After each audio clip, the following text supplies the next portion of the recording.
In this video, you will learn how to pass your prop firm challenges based on objective data from prop firms. I used to be affiliated with a prop firm that eventually got acquired by a different prop firm. So based on the prop firm I was affiliated with, that is where the data is coming from. And that prop firm was a CFD prop firm, so mainly focused on Forex. But the same exact things also apply to futures and in general, any type of trading.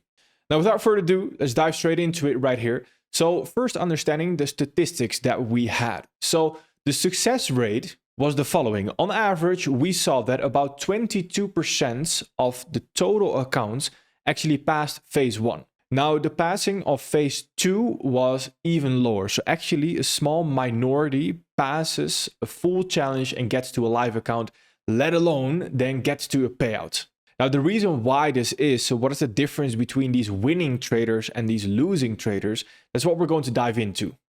So what we see here as well is that there's a large difference between the average trading frequency. So for past accounts, they usually trade 2.5 to 3.15, so 2 to 3 times a day. Which you might argue in some cases, that is still quite a lot of trades a day. But if you compare that then to breached accounts, they used to trade 8, sometimes even 9 times a day. Which is, of course, that is a lot of trades a day. And you're not going to have 7 or even 9 high probability trades a day. So what this shows is that they usually don't really have an idea of what they are actually trading, what their actual trading plan is.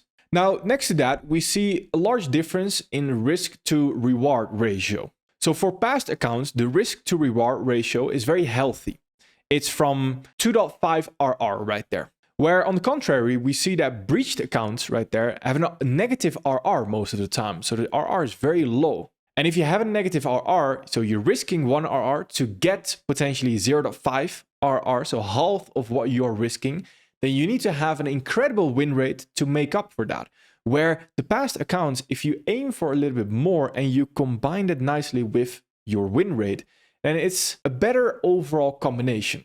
Now, on top of that, what we also see is that the average days to breach or pass an account is very different. So for past accounts, usually it takes a little bit longer. For example, 9 days right there. Whereas breached accounts actually breach their account a lot faster in comparison to how long it takes to pass an account. So usually what this also tells us is that the risk management is just not ideal on breached accounts.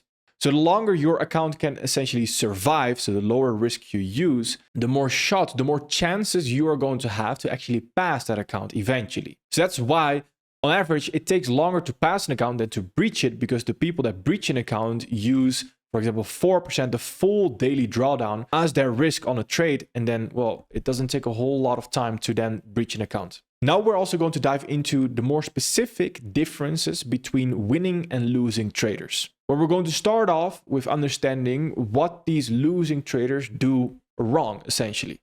Now, just before we move on, I need you to understand I'm the founder of PipBack.com.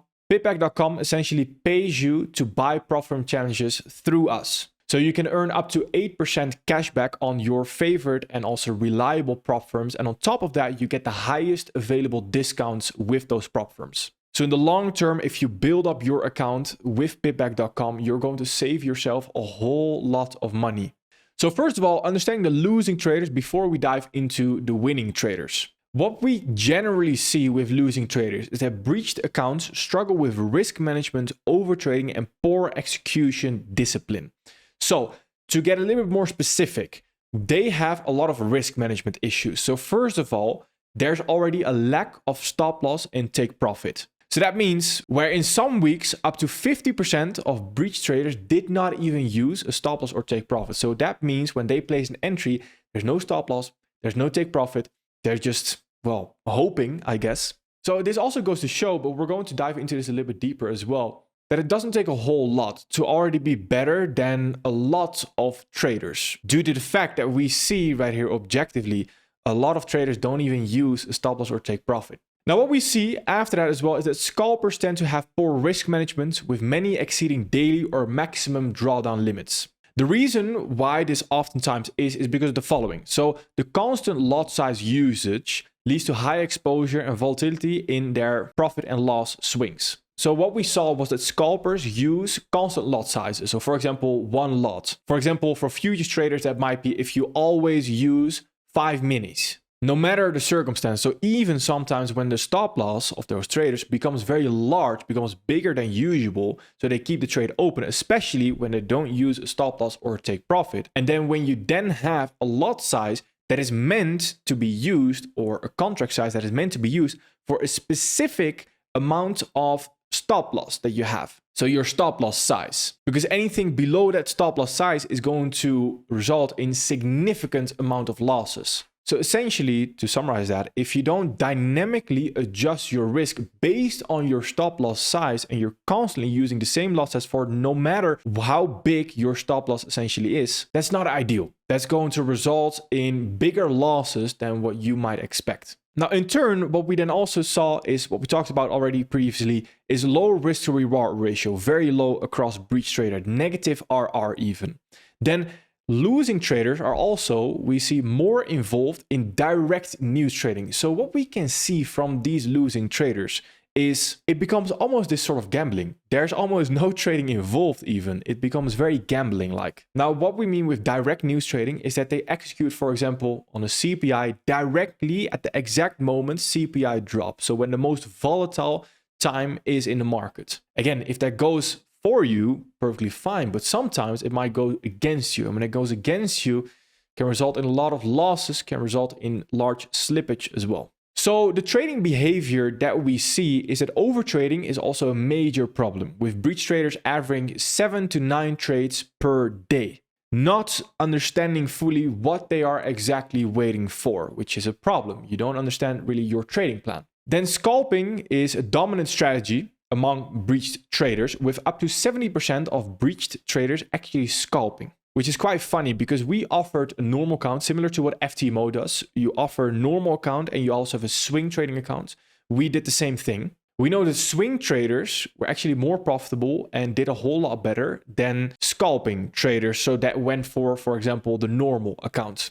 Breached accounts generally last 5 to 7 days before violating max loss limits. Again, what we talked about as well, they breach their account a lot faster. Now, the interesting part right here is that gold and NASDAQ are commonly traded by breached accounts, leading to volatility-driven liquidation. Now, essentially, very fancy stat for NASDAQ and gold are both very volatile instruments, which might make it very interesting to make a whole lot of profit fast, for example, for scalpers, but also to lose it very fast. Now, this is not necessarily a problem because we also saw that gold and NASDAQ amongst winning traders was also traded quite a lot. But the important difference right here is, again, that risk management. So yes, of course, you can trade gold, you can trade NASDAQ as long as the risk management is actually there. So moving on to the winning traders, now past accounts consistently demonstrate better risk management. So right here, what we see, the risk management, majority of the past traders, 60 to 80%, maintain a win rate of at least 50%. If you then pair that win rate with that RR, so that risk to reward ratio of 2.5 on average, well, that of course results in a lot more profit. So most traders use a stop loss and take profit orders effectively. That's no surprise, I imagine. Then traders tend to have better risk to reward ratio, like we talked about. Scalpers, swing traders, and intraday traders all show success. Those successful swing traders tend to have higher trade duration and better RRs, so a better risk to reward ratio. Past traders take fewer trades per day and hold positions longer than breached traders. Then the trading behavior we see right here is that news trading was observed, but did not necessarily indicate poor risk management. So there's a key difference right here. Because with the losing traders, the ones that breached their accounts, what we saw is that they directly trade news. So on the FOMC statement news release, on the CPI news release, on the NFP news release, for example, where when you have these winning traders, they might have already been in a trade. So for example, these swing traders, they might have already been in a trading position. They took the trade not with the intent to scalp news, for example. They just purely took the trade because it was looking good. It was a good trade. Now, traders who traded assets during high volatility sessions performed well. So for example, trading a Euro-US dollar during the London session, which is very volatile, or trading a NASDAQ during equities open, it's also a volatile session, those performed well. Where outside of the sessions, which might lead to, for example, more consolidations, That's where people struggled more. So if you want to get better at passing prop firm challenges, there are some important takeaways right here. First of all, risk management undoubtedly is the #1 factor in passing evaluations. Yes, people do get lucky by risking a whole lot and trying to trade news, but consistently we do see that if you have good risk management, you are much more likely to at least survive, which again gives you in the long term more chance to eventually pass the account. Now, something to take into account as well is that scalping is the most common strategy amongst breached traders. Again, scalping, controlled scalping is not bad. So if you have good risk management, you have a trading plan backing your ideas of scalping, but usually what tends to happen is people want this fast money. So the risk management goes out of the window, a lot of risk, then they go into the lower time frame scalping, which is just when you don't really have a clue what you're doing. It's a recipe for disaster. Past accounts trade fewer times per day with higher precision. So again, knowing what you are waiting for, that's important. Knowing what is high probability according to your data for your trading plan. Overtrading and trading multiple instruments without focus leads to breaches. Similar how these losing traders don't actually know what they're waiting for. They also don't necessarily know what to trade. So for example, they start overtrading and trading multiple instruments without any focus, and that leads to eventually multiple breaches as well. So past traders maintain a much higher risk to reward ratio above 2 compared to breached traders below 0 and negative RR. What you can take away from this is start paying attention to these things. Can you potentially improve on any of these factors? Do you know what you're waiting for? Do you have a good risk management plan? And what a risk management plan, for example, could be is, okay, if I do go into drawdown, potentially I want to risk a little bit less to climb out of drawdown a little bit more slowly. Again, through PipBack.com, you can go to futures and CFD firms and you can get up to 8% cash back. So essentially, again, getting paid for buying challenges through PipBack.com. On top of that, you also see that you can get the highest discounts. So on the long term, again, buying through PipBack is going to save you a whole lot of money. So I would highly advise for your next challenge, do check it out.